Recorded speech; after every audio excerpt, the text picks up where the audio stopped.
ओम श्री गणेशाय नमः। हर हर महादेव। तो अगर आप सभी लोगों ने इस वीडियो के पहले की वीडियो अगर कंटिन्यू देखे हैं तो हम आज बात करने वाले हैं तीसरे ज्योतिर्लिंग की।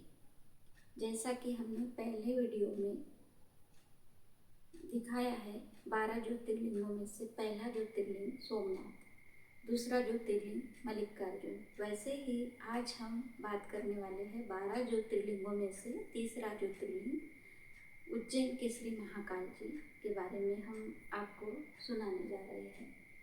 तो अगर आप लोगों ने हमारा पहला और दूसरा वीडियो नहीं देखा होगा तो आप लिंक पर जाकर कृपया पहला और दूसरा वीडियो ज़रूर देखिए। तो 12 ज्योतिर्लिंगों में से हम आज बात कर रहे हैं तीसरे ज्योतिर्लिंग महाकाल जी की, जो कि उज्जैन में स्थित है। तो बहुत पुरातन समय की बात है। उज्जैन, जिसे कि अवंतिकापुरी कहा जाता था, पहले के समय में अवंतिकापुरी उज्जैन को कहते थे। तो माँ क्षिप्रा के तट पर स्थित उज्जैन नगरी, जिसे आज उज्जैन के नाम से जाना जाता है, तो वहाँ पर है, आप सभी को पता है कि वहाँ पर है महाकाल जी का तीसरा ज्योतिर्लिंग। तो पुरातन समय में वहाँ पर एक ब्राह्मण भक्त शिवदत्त नाम के ब्राह्मण हुआ करते थे। वो शिव भक्ति में हमेशा तल्लीन रहते थे। उनके 4 पुत्र थे, वो भी शिव भक्ति में हमेशा लीन रहते थे। और वहीं कुछ दूरी पर एक पर्वत पर दुसाना नाम का एक राक्षस रहता था उस समय में। तो दुसाना नाम का जो राक्षस था वो लोगों को बहुत परेशान करता था। तो वो शिव भक्ति किसी को करने नहीं देता था और भगवान भक्ति में किसी को लगे नहीं रहने देता था। तो लोग ईश्वर की पूजा वगैरह कुछ करते नहीं थे और उससे बहुत परेशान थे। तो उसके डर से कोई गांव में पूजा वगैरह करते नहीं थे। लेकिन शिवदत्त नाम का जो ब्राह्मण था वो बिना किसी डर के शिव मंदिर में शिव भक्ति में लीन हो गए और उन्हीं के साथ उनके पुत्र भी शिव भक्ति में लगे थे। उसी समय वहाँ पर दुसाना नाम का राक्षस आया और उन्हें परेशान करने लगा। लेकिन वो डरे नहीं, वो शिव भक्ति में इतने तल्लीन हो गए कि वो डरने का उनको कोई डर ही नहीं रहे थे। तो तभी वहाँ पर रुद्र रूप धारण करके शिव जी प्रकट हो गए और उन्होंने एक हुंकार से ही उस दुसाना नाम के राक्षस को मार डाला। तो जो दुसाना नाम का राक्षस था उसका दूसरा नाम था काल। इसीलिए कहते हैं काल उसका क्या करे जो भक्त हो महाकाल का, इसीलिए ऐसा कहा जाता है। तो जो शिवदत्त नाम के ब्राह्मण थे वो पार्थिव शिवलिंग बनाकर पूजा किया करते थे। और तो वहाँ पर जब रुद्र रूप धारण करके भगवान शंकर प्रकट हुए और उन्होंने शिवदत्त की रक्षा की, तो वहीं पर उनके जो शिवलिंग था उसी में वो महाकाल के रूप में वहाँ पर स्थित हो गए। तो वहीं पर काल भैरव मंदिर भी है उज्जैन में। तो जो काल भैरव है वो शिव से ही उत्पन्न हुए हैं। शिव का अंश होता है काल भैरव। हर क्षेत्र में भैरव बाबा रहते हैं हमारी रक्षा के लिए। माता रानी के मंदिर में भी काल भैरव जी बाहर जो रहते हैं तो वो माता रानी के मंदिर की रक्षा के लिए रहते हैं। तो ये शिव जी का अंश होते हैं काल भैरव जी। तो उज्जैन में भी काल भैरव जी का जो मंदिर है, तो हम लोग उज्जैन जा चुके हैं बहुत बार। तो माँ क्षिप्रा में स्नान किए, महाकाल जी के बहुत बढ़िया दर्शन लिए, तो बहुत बढ़िया लगता है। और हर किसी ने कभी न कभी एक बार तो भी 12 ज्योतिर्लिंगों की अगर नहीं हो सके दर्शन, लेकिन महाकाल जी के दर्शन तो हमें अवश्य लेना ही चाहिए। तो जो मनुष्य के अंदर काल कष्ट होते हैं महाकाल जी हर लेते हैं। और वहीं पर शक्तिपीठ है, हर सिद्धि माता का शक्तिपीठ। तो माता के जो पृथ्वी पर अपने भारत देश में 52 शक्तिपीठ है। माँ सती के जो अंग गिरे थे पृथ्वी पर, तो भारत में 52 शक्तिपीठ है। उनमें से एक शक्तिपीठ उज्जैन में भी है, जिसे हर सिद्धि माता के नाम से जाना जाता है। कहते हैं कि वहाँ पर माता की कोहनी, हाथ की जो कोहनी होती है वो गिरी थी। तो वहाँ पर यानी जैसे हमने पिछले दूसरी वीडियो में बताया कि मल्लिकार्जुन वहाँ पर भी यानी शक्तिपीठ है, तो वैसे ही यहाँ पर भी उज्जैन में भी माता का शक्तिपीठ भी है। और तंत्र विद्या सीखने के लिए हरसिद्धि माता मंदिर के लिए जो लोग साधु संत है, तंत्र विद्या यानी जो भी लोग तंत्र विद्या सीखते हैं वो वहाँ पर जाते हैं, ऐसा हमने सुना है।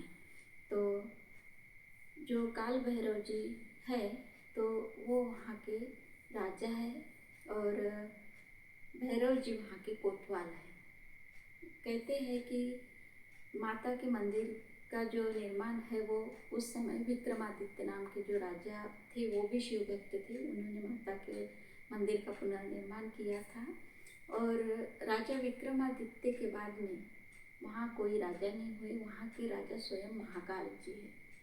तो उज्जैन के राजा महाकाल जी को कहते हैं और कोतवाल बाबा भैरव को कहते हैं। तो वहाँ पर जो महाकाल जी की भस्म आरती होती है, तो हमने तो भस्म आरती नहीं देखी है, खाली वीडियो में देखे हैं हम लोग। लेकिन कहते हैं कि रात में होती है भस्म आरती, तो ऐसा यानी मौका नहीं बना हम लोगों का कि जाकर देखी। इच्छा तो बहुत थी, लेकिन उस समय रुके भी थे हम लोग, लेकिन उस समय भी बहुत भीड़ थी, तो इसलिए यानी एकदम सामने से नहीं देख पाएंगे करके, तो फिर वीडियो से देखना और वैसे देखना ऐसा करके हिम्मत नहीं करे थे। कारण दोपहरी में ही जब दर्शन किए थे उस समय भी बहुत भीड़ थी, तो ये सोच के नहीं गए थे। तो कहते हैं कि उस समय में भगवान शंकर जो कि महाकाल जी के शिवलिंग जो कि ज्योतिर्लिंग, उनका जो भस्म आरती से अभिषेक किया जाता है। पहला श्रृंगार जो होता है, रात्रि में भी जो श्रृंगार होता है और सुबह, तो पहले तो भस्म आरती से, उसके बाद में उनका श्रृंगार किया जाता है। तो कहते हैं कि मनुष्य के मरने के बाद में उनके शरीर की जो भस्म होती है उससे महाकाल जी की उस भस्म से महाकाल जी के जो ज्योतिर्लिंग है उनका श्रृंगार किया जाता था। लेकिन उस समय की बात है, बोले ऐसा सुना है कि उस समय यानी वहाँ से हर दिन यानी कोई न कोई यानी स्वर्ग सिधार करते थे, तो उनकी भस्म से उनका श्रृंगार कराया जाता था। लेकिन एक समय की बात थी, यानी उस दिन वहाँ पर यानी उस दिन कोई स्वर्ग नहीं सिधारे थे, और फिर कौन सी भस्म लाए, तो मंदिर के पुजारी को विचार पड़ गया, तो उन्होंने अपने पुत्र के प्राणों की बलि देकर उनकी चिता जलाकर उनके भस्म से बाबा का श्रृंगार किया था।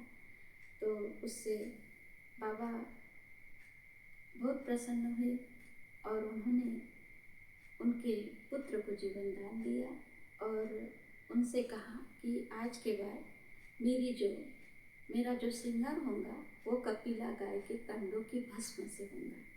तो अभी जो भस्म आरती बाबा की होती है, भस्म श्रृंगार जो बाबा का होता है कपिला गाय के कंडों से, तो उसको विविध प्रकार से तैयार किया जाता है। जैसे पीपल के वृक्ष की लकड़ियाँ, बेल के वृक्ष की लकड़ियाँ, शमी के वृक्ष की लकड़ियाँ, बरगद के पेड़ के वृक्ष की लकड़ियाँ, और इन सभी को जलाकर कपिला गाय के जो कंडे हैं, तो इन सभी को जलाकर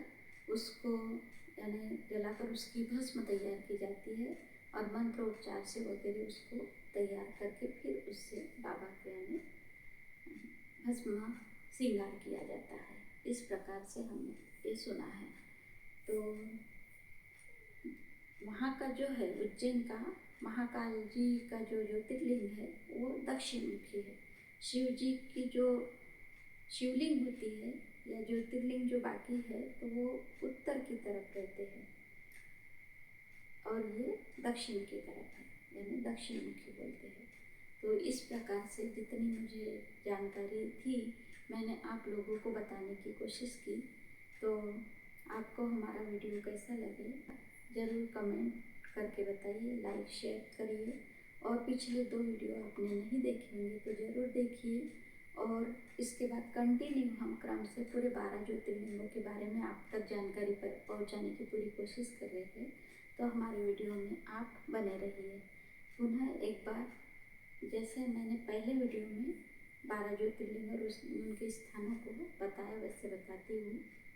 सौराष्ट्रे सोमनाथं च श्रीशैले मल्लिकार्जुनम उज्जैन्यं महाकालम ओंकारं ममलेश्वरम परल्यामैत्यनाथ च डाकिन्यां भीमशंकरम सेतुबंधे तु रामेशं नागेशं च द्वारकामणि वाराणस्यां तु विश्वेशं त्र्यंबकं गौतमी तटे हिमालये तु केदारं भीष्मेशं च शिवालये एतानि ज्योतिर्लिंगानि सायं प्रातः पठेन् नरः सप्तजन्म कृतं पापं स्मरेन् विनश्यति। एतेषां दर्शनादेव पातक न तिष्ठति कर्मछरो भवेत् तस्य यस्य तुष्टो माहेश्वरः। हर हर महादेव। धन्यवाद।